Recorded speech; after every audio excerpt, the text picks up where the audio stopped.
उसमें ज़हरा की दुआओं का असर आता है। और अभी मसीह भाई ने कलाम पढ़ा, आप नहीं समझेंगे। अब शायद कलाम सुन के अगर कोई समझ जाए तो उसके लिए नहीं, दो मिसरे जो है दुआ देने के लिए कि जिक्र अब्बास मेरे लब पे अगर आता है उसमें ज़हरा की दुआओं का असर आता है। और अब भी झुक जा मेरे अब्बास के पंजे के तले, अब भी झुक जा मेरे अब्बास के परचम के तले। अरे शाम को सुबह का भूला भी तो घर आता है, शाम को सुबह का भूला भी तो घर आता है।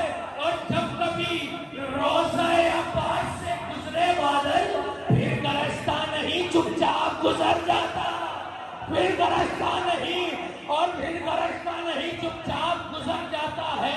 और तारीख करबला लिखती है कि अब्बास के बाजू कलम हो गए, लेकिन हैबत अभी मौजे शाम पे तारी है।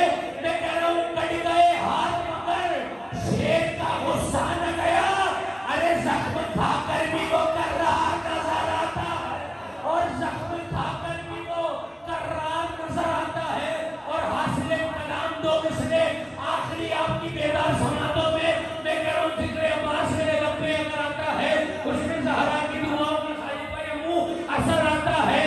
और अपनी झुकजा मेरे अब्बास के परचम के तले, शाम को सुबह होगा भूला भी तो घर आता है। और जब कभी रोज़ाए अब्बास से गुजरे बादल, फिर गरजता नहीं चुपचाप गुजर जाता है। अरे कट गए हाथ मगर शेर का गुस्सा न गया, जख्म खाकर भी वो कर रहा नजर आता है। और शाम की फौज को ये बात क्या मालूम न थी, उसको बेहाथ भी लड़ने का हुनर आता। और शाम की फौज को ये बात क्या मालूम न थी, उसको बेहाथ भी लड़ने का हुनर